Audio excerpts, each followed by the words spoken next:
Welcome back to the Spiderweb. Today I thought it might be a fun concept to explore 4 different situations at 4 different ranks to determine how each rank handles certain positions on the field. We can go over each, and it should provide some decent talking points for how you can make it to the next level. So with that, let's jump right into the content.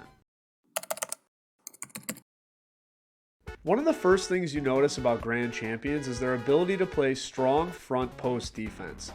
If you don't know anything about front post defense, my 2v2 rotations video explains it more, and we'll break it down in this video in a second as well. But Grand Champions are often very comfortable bringing the ball across their own net when there isn't any danger. Ironically, this often leads to counterattacks at this rank as well. The 2 videos I showed were from 2 completely different games, but side by side, they almost look identical. It's a play that happens quite a bit.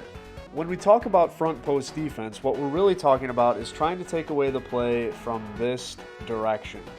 I think so often things get taught about back post, which I think back post is very useful and there's a time to utilize the back post, but the front post defensive play is utilized extremely well at the Grand Champ level. You'll see time and time again where players are utilizing the backboard on the front post, and even in a mad scramble situation like the one you see here, these players are not in a rush to reposition and face the ball. They're more concerned with squeezing down angles and eliminating space. And once in a while, it does lead to a last-second goal, which is pretty cool too. Even in an absolute dire situation where this player's teammate whiffed on the ball and landed on the other side of the moon, they took their time, positioned themselves well on the backboard, and stalled the play long enough for their teammate to actually get back and eventually clear the ball. When it comes to bringing the ball out of their zone from the corner, one thing that's very apparent at this rank is they're not in a huge hurry to get the ball downfield, and they almost always take off ball cam once they're squared up with the ball. Possession of the ball is so much more important here, and they'd much rather take it slow and play a 50 than try to just clear the ball back to the other team. There's so much more faith in their own mechanics as well, so utilizing the wall, the ceiling, whatever they need to make a play becomes useful at this rank. What you almost never see is a big booming clear from the corner in a Grand Champ game. Ironically though, Grand Champs still aren't SSLs and they aren't immune to making mistakes, and sometimes their teammates trust them too much in these situations and it leads to counter goals. There's several examples of botched carries out of the corner that lead to easy goals the other way, simply because the teammate had too much faith that the ball would exit the zone safely. However, one thing is apparently clear at the Grand Champ level that I think is different from the rest: possession of the ball is king. Soft touches to keep the ball close to you, controlled touches down the field, accurate looks on passes, and apply vertical pressure on the defense by stretching them in the air in front of their net. This may seem like an easy recipe at most ranks, but you don't see the possession piece of it at lower ranks, which is what we're going to discuss later in the video. Grand Champs are keeping the ball close to their car. If you remember the practice video that we had earlier as well, a lot of what was discussed in terms of how to practice in Rocket League should be about keeping the ball close to you. And I think that's something that gets neglected when you always hear boom it, boom it, boom it. Keeping the ball in a position where you can strike quickly and efficiently is what makes a Grand Champ better than the rest. Champs have great intentions with their play, and there are even times where they're able to execute some plays similar to their Grand Champ counterparts, although it is a little bit slower and more awkward. But typically, a champ became a champ because they were just a little bit faster than their diamond friends, and maybe they know one more mechanic. So they're going to utilize their speed and their aggression to try to outplay you. The problem with that though is that sometimes their speed and aggression makes their first touch just a little bit too far out of their reach, and they can't continue to do anything with the ball. You can probably count on one hand how many times a champ touches the ball more than once on its way up the field within a single game.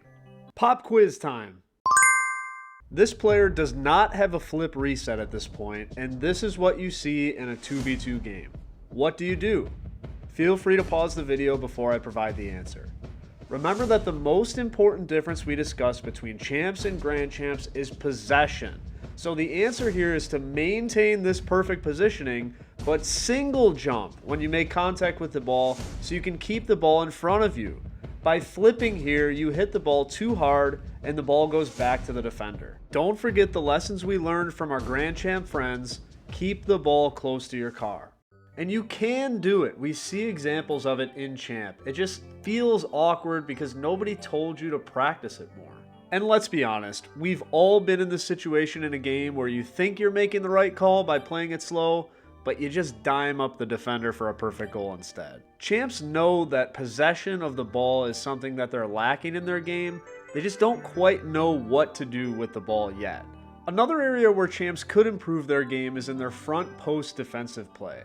Diving in a ball that doesn't need to be dived on, awkwardly positioning yourself and can't decide if you want to play a shadow position or rotate to back post, so you end up doing neither and causing a goal in front of your net.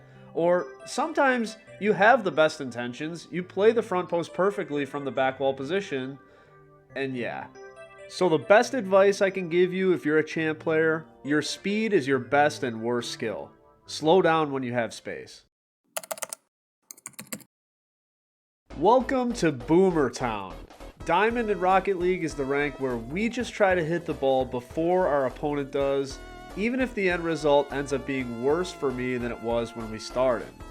This is a very volatile rank, because when you outplay someone, you really outplay them. They're usually out of the play for a while. But the downside is you often end up outplaying yourself as well, because you still need some work on your mechanics, and your teammates are up your ass trying to play the next touch. This can result in some weird goals and likely a lot of confusion about what exactly is going wrong in your gameplay. You may think you're losing because you're too slow to the ball, when in actuality, there's a chance that you're losing because you never should have gone for the ball at all. What I find to be the biggest difference between a champ player and a diamond player is that a diamond player has a harder time determining plays that they shouldn't go for. It's okay to stay on the ground or just stay in a good position, or just drive up to the ball, realize your beat, and rotate back behind your teammate. We do see some instances on offensive breakouts where diamonds will try to slow it down, but the mechanics just aren't quite developed yet, and neither is the ball control. The good news for you though is neither is your opponent's.